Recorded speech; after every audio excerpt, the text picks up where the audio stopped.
All right, everybody, welcome back to another episode of the Discovering Multifamily Podcast. I'm one of your hosts, Anthony Scandariato with Red Knight Properties. And today we have not one, but two special guests here with us, Cody Laughlin and Brian Alfaro. And they're coming at us from Houston. They're a Texas-based private equity firm focusing on acquiring income-producing multifamily, commercial multifamily real estate across the United States. And they have two components of their mission, which is people's first communities and investor first performance. They're both great guys. They've been around for a while. And today what we're going to talk about is kind of high level. We're recording this early for second quarter of 2022. And if you look at headlines on the news, you see interest rates rising, you still seeing inflation persisting in pretty much every facet of our lives, particularly with rent. So people are getting a little nervous in terms of where are we going to be when interest rates rise, how is that going to affect the value of commercial real estate, and really wanted to get two expert opinions on this topic. They both have been around for a while. So just want to, again, thank you for coming on the show and let's have a conversation. Well, Anthony, I want to thank you so much for having us on. It's a pleasure to be here and really loving, having this conversation for sure. And Brian, we keep getting this comment all the time. We're one of, I guess, the only duos out there doing podcast tours. No, it's great to be here, man. Appreciate it. Yeah, thanks, Anthony. Excellent. So how many units do you guys own? What markets are you in? What are you experiencing in terms of your rent growth almost year over year? What are you expecting in the next 2 years? And how are you seeing the impact of rising rates already? It's almost like the pace of the rates rising has been very quick, haven't been seen in a few decades this quickly. So just talk to us about what you're seeing. Yeah, so there's a lot to unpack there, but to get to your original question, Blue Ocean Capital has been in inception since 2019. We are general partners in 847 units. That's across about $115 million worth of multifamily real estate. Most of those assets are here located in Texas, and then one that's up in North Columbus, Ohio. As far as our acquisition pipeline, our focus and thesis is centered around Central Texas here, so Houston, San Antonio primarily. And especially right now in this market cycle, we really like the core plus product right now. I think that makes a lot of sense. So now, what do you mean by that? Core plus, just for our audience, what does that mean? Yeah. So that's more of your newer stabilized assets, call it 1980s, 1990s vintage or newer, less deferred maintenance, less CapEx injection needed to create value, typically has all of your, market amenity sets that appeal to today's renter and things like that. So basically none of your 60s, older 70s product. We typically like to stay away from that. But look, this kind of leads us into your second part of your question, right? Is looking at the current market cycle we're in. I mean, everybody knows it's a very aggressive cycle. It's a very bullish cycle. And there's a lot of variables as to why that is, right?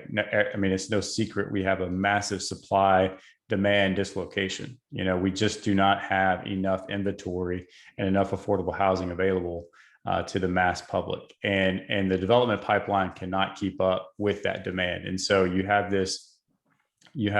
that conundrum coupled with the fact that we have a incredible amount of liquidity that's flush in the market, that's looking for yield, looking for stabilized assets to place capital to. That you're seeing this migration towards multifamily because of its resistancy and resilience in economic cycles, whether up or down. And so what that has created, though, is a lot of pressure on us as investors and buyers, right? And you're seeing now this, incredible cap rate compression that we've been experiencing for the last several years. You're seeing everything trading on a premium. Whether it be your value add product, your 50, 60, 70s product, or you're looking at your core product, everything, at least in our respective markets, right, Brian, is, sub 4 cap, 3.5 cap across the board. And so, you're paying a premium on any and every asset that you're looking at. And so it does create quite the challenge as far as what is the right investment strategy right now. How do you hedge against that downside when you're buying everything on a premium? And really, what's your risk tolerance right now in this market cycle? And so I know I've said a lot there, but before we keep going, I mean, Brian, what do you think? What did I miss? No, you hit all the great points, Cody. All the things that we're talking about on today's podcast, I'm sure will be relevant whenever this comes out. We've obviously seen a lot of competition. We're seeing rising interest rates, and our part of our investing thesis over at Blue Oak Capital has to do with the current factors in place. Why are we looking for the newer, more stabilized product we can hold long term? Is because of all the things we've been talking about, right? We don't want to get caught in a rising interest rate environment, holding a product where there's a lot of deferred maintenance. There's a lot of CapEx injection when we know material costs are going up. Labor is a massive problem. And if we do end up having to hold something longer, that goes back to our investing thesis. We'd rather be holding that 90s, 2000s, 2010s and up product for 7 to 10 years versus necessarily going and looking and saying, hey, how do we get out of this in 24 months before the market potentially recorrects itself? So a lot of great points. Just wanted to throw that in there as well as part of our investing thesis and what we're seeing and what our strategy is. Yeah. So have you guys acquired 50s, 60s, and 70s product in the past, or have you always been 90s plus? Our first acquisition was 79 vintage, if I'm not mistaken, Cody. So that's, that late 70s product, and ask us how we know it. It's a challenge. So those you still products, have it? We do still have it. Yeah. That's a big CapEx injection at $16K a door, if I'm not mistaken, off the top of my head. So it's a different animal versus what we closed on 5 or 6 weeks ago was a 2017, 2018 vintage product, which, the value add, the CapEx in that is installing backsplash and smart locks versus, moving walls and changing floors and, doing countertops and basically everything you do in a value add play. So we've kind of had both dipped our toes in both pools, and Cody, I think we like the B plus and A minus space a little bit more than that super heavy value add stuff. Yeah, you have a different business strategy with your newer product, your core plus product, right? You don't, like we mentioned already, you don't have the execution risk as far as this heavy CapEx injection that you need to create or add value.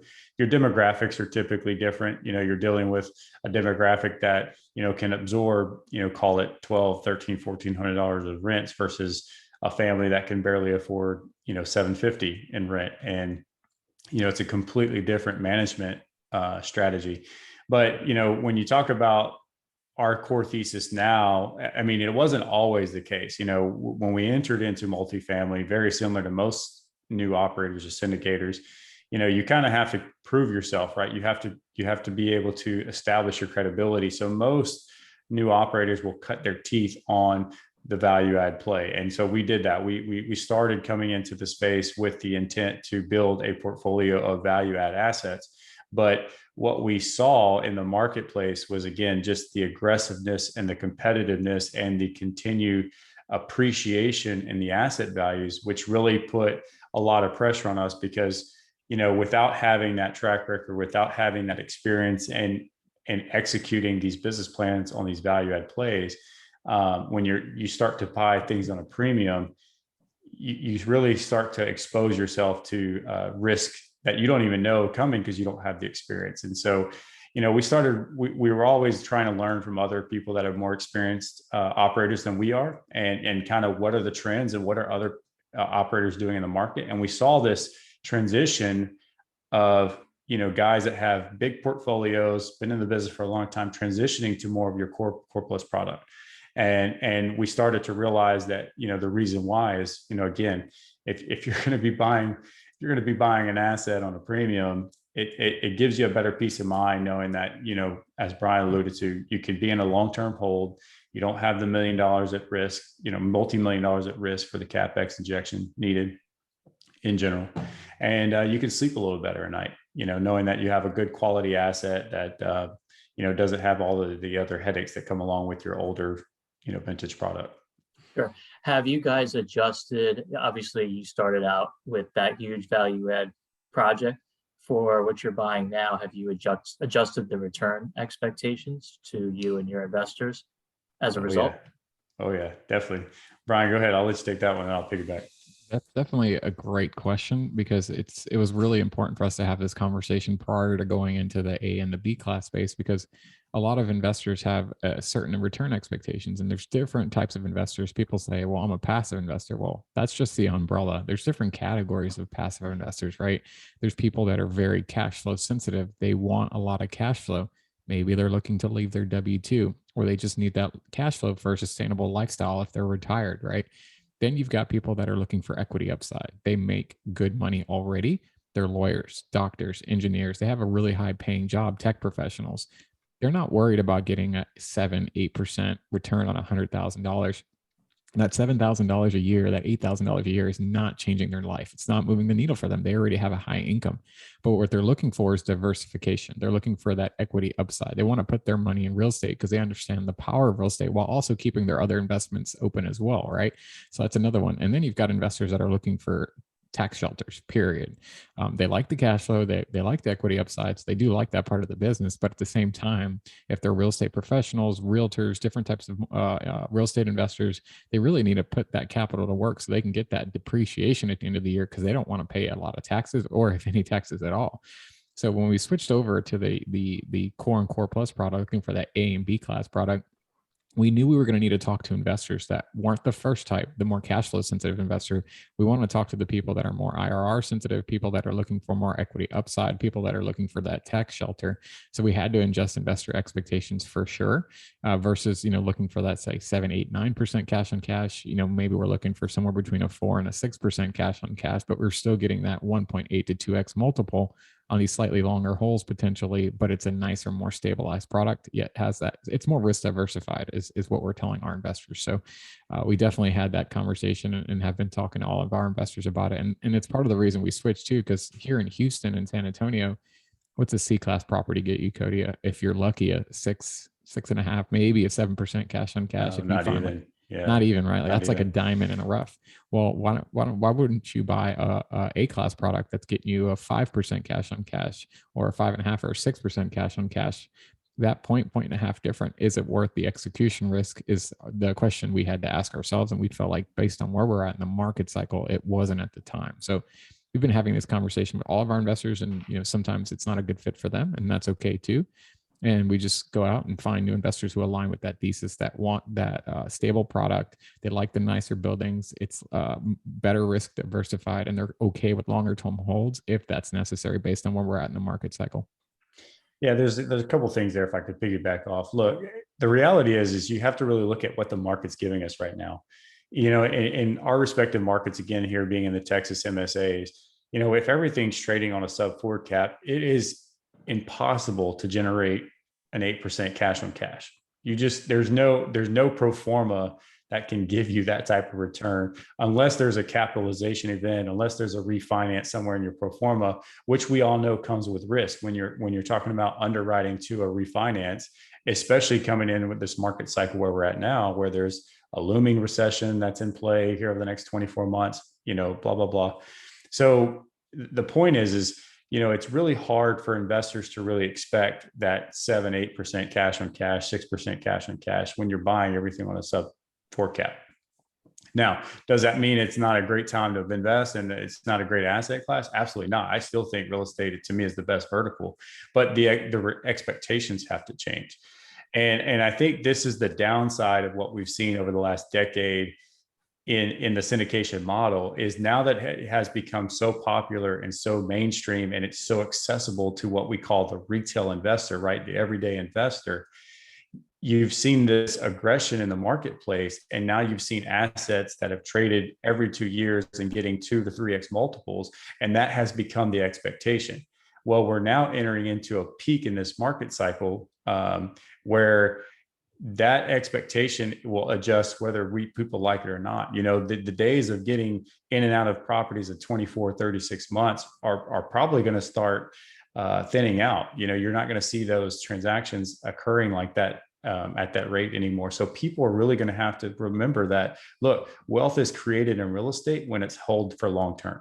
And I think we need to be reminded of that as investors is, yeah, this past decade has been amazing. A lot of wealth has been created, but at its fundamental root, wealth is created in real estate when you hold it long term. And I think investors are going to find out that moving into this decade, that's going to be the case. Investors are going to be forced to hold assets longer term. So anyway.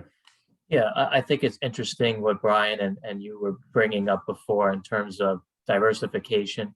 It sounds like you've sort of pivoted a little bit from your initial business model, and that's okay. It's good to have, in my opinion, if you're putting together syndications where you're aggregating other individuals, most likely it could be family offices or institutional capital, some money, and you're acquiring assets together, whether that's on an individual or fund level. I think it's important to have that diversification where, like you said, you're buying a B plus property and your cash on cash expectations are 5 to 6% versus the risk with the value add where might not have much cash flow from the start, and you'll probably execute on your business plan. It might take you longer, like you said, with supply chain issues and so on and so forth. Mm-hmm. But it sounds like you're kind of de-risking a lot of the interest rate rise and some of the things in the economy with, like you said, looming possible recession coming up. But at the end of the day, there's different risk tolerances. And what my point is, a lot of the clients because we work in very similar spaces, a lot of the clients that I service and you service, they kind of look at the average stock market return over the past 10, 15 years, give or take, let's just say. And I think the average S&P 500 return was like 6%, maybe 6.5%. And a lot of that, those conversations that I have are like, well, why would I put my money to work in, syndication where I can't really access the capital? That's, like you said, 5.5 to 6% coupon, where I could just put it in the stock market, take it in and out at each time. I think what you said, Brian, you kind of hit the nail on the head. You have to, and you guys both do a great job of educating. It's not just about, the cash flow and the illiquidity. It's about building wealth long-term, principal pay down, there's tax benefits, etc. So it sounds like you guys are having more conversations and you're, more of educating, investors that might not know the other benefits to real estate, even if you're holding it for longer. And like you said, not expecting 2 to 3x in a year or two anymore, which I tend to agree with, unless you're buying, you really have to buy right. So what are your thoughts on that?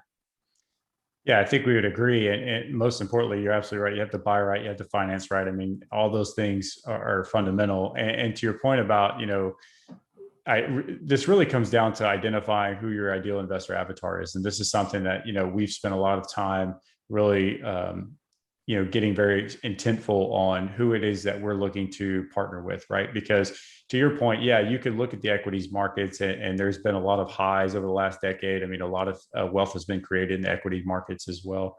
And there's that counter argument that, yes, it's a very liquid asset. You can transfer funds in and out and whatnot.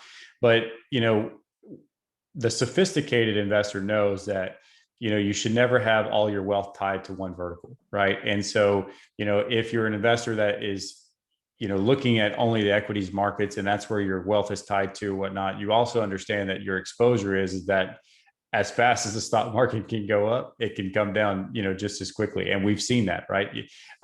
We've had a great guest on our show recently, and he said this great quote. He said, "The trend is your friend."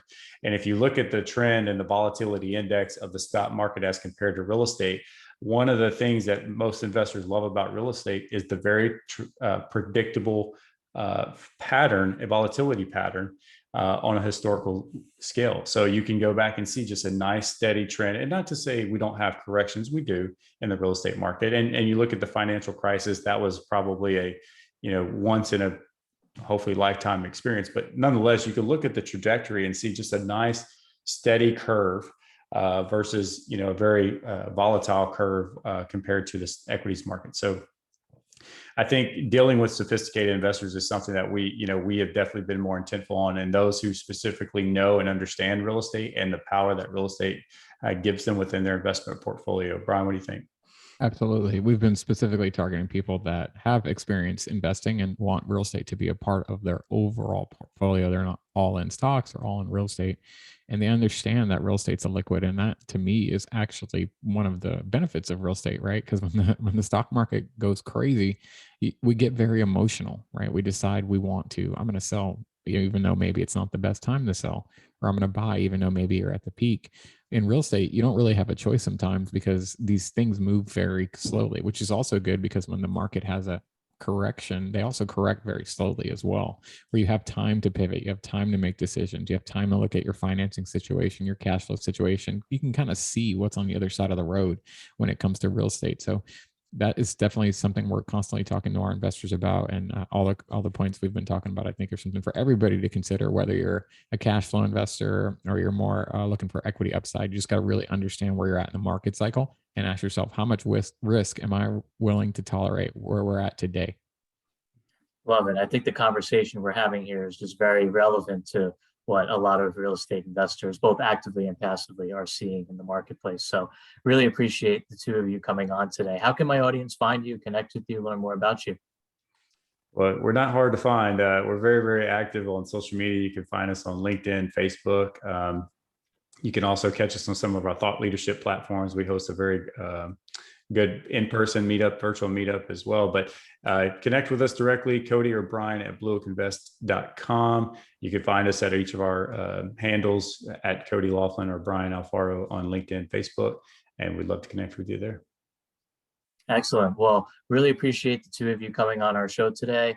If you liked what you heard and or saw from my audience, please give us a rating and review on iTunes. It helps Cody, Brian, and myself get our message out to a greater network. It's just the way it works. So really appreciate that. And we'll have a link to Cody and Brian's social media platforms, as well as their website, in our social media descriptions and on all our platforms, for the podcast, including iTunes, Spotify, Stitcher, etc. So really appreciate the two of you for coming on and hope to talk to you soon. Thanks, Anthony. Thank you.